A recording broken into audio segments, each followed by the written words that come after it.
வாக்குகளை பறிப்பதற்காகவே வாக்காளர் பட்டியல் சிறப்பு திருத்தம் நடப்பதாக குற்றம் சாட்டியுள்ள முதலமைச்சர் மு.க.ஸ்டாலின், திமுக இருக்கும் வரை தமிழ்நாட்டில் பாஜகவின் பகல் கனவு பலிக்காது என்று திட்டவட்டமாக தெரிவித்துள்ளார்.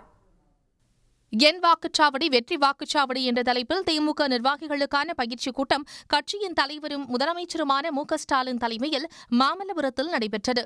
கூட்டத்தில் பேசிய முதலமைச்சர், 7வது முறையாக திமுக ஆட்சி அமைய வேண்டும் என்பதற்காகவே இந்த பயிற்சி கூட்டம் நடத்தப்படுவதாக குறிப்பிட்டார். 2026 தேர்தல் முடிவுகள் வெளியாகும் போது திராவிட மாடல் 2.0 ஆட்சி தொடங்கியது என்பதே தலைப்புச் செய்தியாக இருக்க வேண்டும் என்றும் முதலமைச்சர் உறுதிபட கூறியுள்ளார். 2019 ஆண்டு முதல் நாம் எதிர்கொண்ட அத்தனை தேர்தல்களையும் மகத்தான வெற்றிகளை பெற்று வரோம். நம்முடைய வெற்றிகள் நம்முடைய எதிரிகளுக்கு கலக்கத்தை ஏற்படுத்தி இருக்கு. 2026 தேர்தலில் நாம தான் வெற்றி பெற போறோம். அன்னைக்கு நியூஸ் ஹெட்லைன்ஸ் என்னன்னா, திராவிட மாடல் 2.0 ஆட்சி தொடங்கியது. இதுதான் ஹெட்லைன்ஸ்.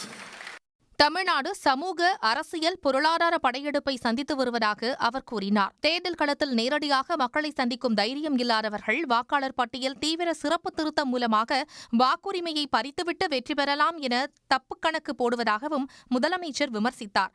திமுக இந்த மண்ணில் இருக்கும் வரை பாஜகவின் பகல் கனவு பலிக்காது என்றும் முதலமைச்சர் திட்டவட்டமாக தெரிவித்துள்ளார்.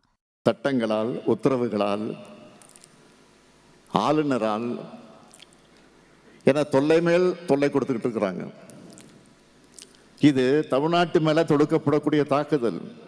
இந்த தாக்குதலை முறியடிக்கிற வல்லமை நமக்குத்தான் இருக்கு. பாஜகவினுடைய பகல் கனவு, திமுக இந்த மண்ணில் இருக்கிற வர அந்த பகல் கனவு நிச்சயம் நிறைவேறாது. அவங்களுக்கு அது நல்லா தெரியும்.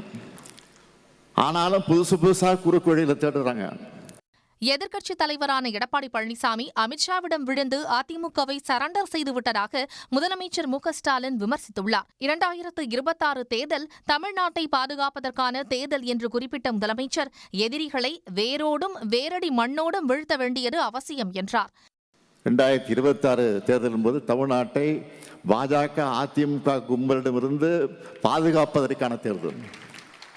5 ஆண்டு காலம் வளப்படுத்தப்பட்ட தமிழ்நாட்டை கவலைகரம் செய்து நாசம் செய்ய திட்டமிடும் கூட்டத்தை வேரோடும் வேரடி மண்ணோடும் வீழ்த்தியாகணும்.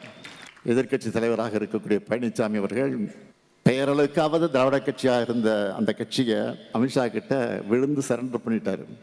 அந்த கூட்டணியை தமிழ்நாட்டு மக்களும் விரும்பல.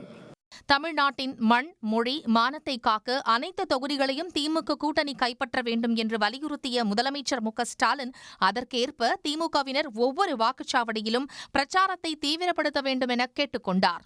உடனுக்குடன் செய்திகளை தெரிந்து கொள்ள சன் நியூஸ் பெல் ஐகானை கிளிக் பண்ணுங்க.